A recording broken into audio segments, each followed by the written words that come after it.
Mes chers amis, nous arrivons aujourd'hui à la conclusion de nos entretiens sur la Brit Mila. Vous vous rappelez que nous avons cité un midrash qui mettait en scène Avraham Avinu, qui questionnait ses amis pour savoir s'il devait faire la Mila ou pas. Il y avait Aner et Eshkol qui avaient déconseillé pour différentes raisons sur lesquelles je ne reviens pas tout de suite. Et puis nous arrivons maintenant à Mamré. Mamré à l'encontre de ses deux amis. Et c'est pour ça d'ailleurs qu'Avraham va ensuite s'installer dans les Eloné Mamré, dans les chaînes de Mamré, parce que c'était celui qui lui a donné le bon conseil. Il lui a dit, quelle question tu te poses après toute l'assistance que Dieu t'a apportée dans la fournaise ardente, etc. Quand Dieu t'ordonne de te circoncire, tu ne l'obéirais pas, tu ne lui obéirais pas. Quelle est l'idée qui est sous-jacente ici? Eh bien, c'est que la Brit Mila, en dehors de toutes les considérations que l'on peut avoir par ailleurs, c'est un acte de fidélité, de soumission, d'une obéissance confiante, absolue, d'un amour sans réserve à Kadosh Baruch Hu, ou en quelque sorte une consécration à Dieu. Le juif, le papa, consacre son enfant en disant que toute sa vie, son enfant sera obéissant à la volonté divine. Et d'ailleurs, il y a un midrash, Tanhuma, qui l'exprime de manière très claire, et qui dit que un homme n'a rien de plus cher au monde que son fils. Et voilà qu'il le circoncis. Comment est-ce possible? Alors que la circoncision peut être considérée quand même comme une blessure, comme une mutilation, etc. Réponse du Midrash, parce qu'il veut accomplir la volonté de Dieu. Voilà, tout est dit ici. La Mila est un acte qui paraîtrait comme un acte contre nature, mais qui n'est pas du tout ressenti comme tel, mais parce qu'il correspond à la volonté du Créateur. C'est Dieu qui nous a créés ainsi, c'est Dieu qui nous a demandé de gérer les choses ainsi. Donc nous voulons montrer à Dieu que nous nous soumettons sans réserve à sa volonté. Et le Midrash poursuit en disant, le papa voit le sang couler de son fils et il s'en réjouit. Comme nous l'avons vu au tout début, la Mila a été acceptée dans la joie. Mais cette idée de sang versé suggère aussi l'idée que ce sang a valeur de sacrifice.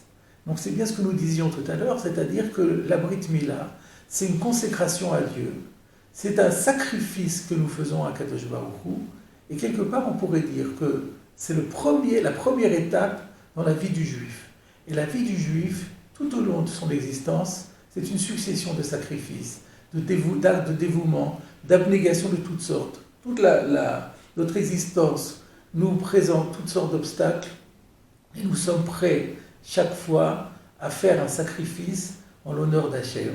Voilà quelle est la grande force, la puissance extraordinaire de cette Brit Mila. Et ainsi, finalement, si on fait la synthèse entre nos trois dimensions qui ont été exprimées dans ce Midrash, on va s'apercevoir que la Brit Mila vient initier l'homme dans ses rapports avec lui-même. C'était la dimension de Haner qui disait qu'on est en train de montrer que la sexualité doit être au service de Dieu et non pas qu'on doit être esclave de son corps. Donc on gère la relation de l'homme vis-à-vis de lui-même. Il y avait la dimension de Eshkol qui disait qu'il y a une barrière, il y a une dimension sociale, de particularisme dans la Brit Mila. C'est donc la relation de l'homme avec les autres, avec autrui. Et là, nous arrivons à la troisième dimension. C'est la dimension des rapports entre l'homme et Akadosh Baruch Hu. Et à ce sujet, je voudrais rappeler que la Brit Mila, la mitzvah de Brit Mila, ne se fait pas n'importe quand. Elle doit se faire de jours, elle doit se faire le 8e jour. Souvent, certains on trouve que c'est plus pratique d'attendre un dimanche parce que les gens ne travaillent pas, on est plus libre de son temps. Si la naissance a eu lieu un dimanche, il n'y a pas de problème. Mais si c'est un autre jour, il ne faut pas attendre le dimanche ou un autre jour qui nous arrange, parce que la mitzvah est particulière d'être faite le 8e jour.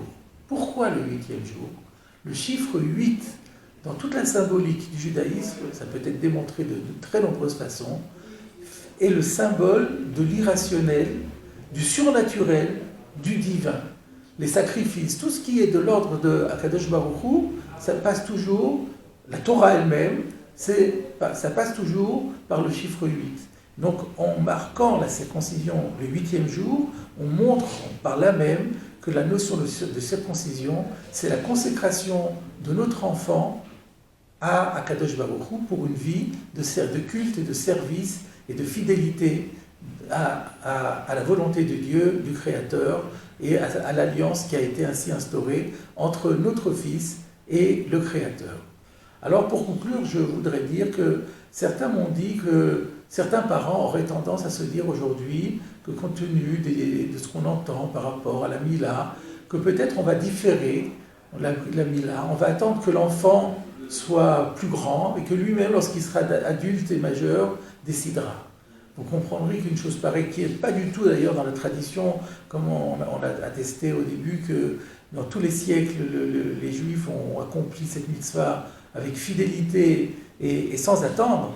Mais là, ce serait une erreur grossière, et d'ailleurs que les enfants pourraient reprocher plus tard à leurs parents.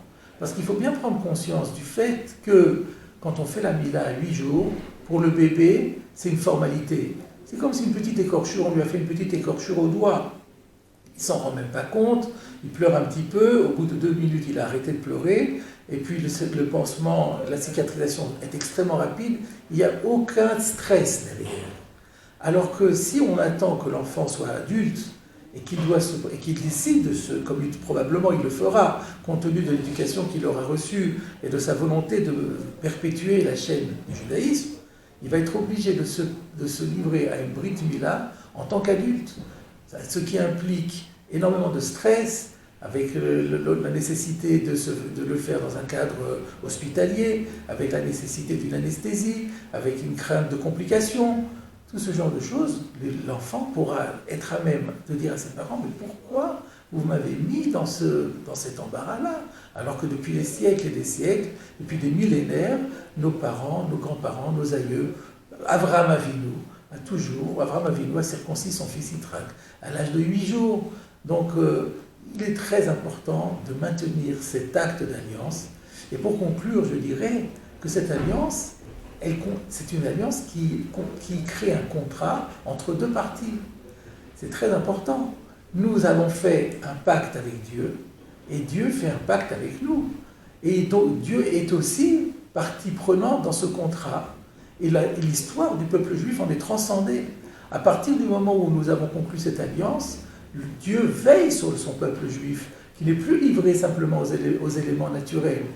Et ainsi, et nous conclurons par ce Midrash qui dit dans Agadat Bereshit, que même s'il s'avérait qu'une fois le peuple d'Israël n'est pas de Maasim Tovim, n'est pas d'acte méritoire qui lui permettrait d'accéder à la Géoula, à la délivrance finale, à la rédemption finale que nous attendons de nos vœux, l'alliance en tant que telle, le fait que nous ayons continué à perpétuer cette alliance, permettra par elle-même à la Géoula finale d'advenir.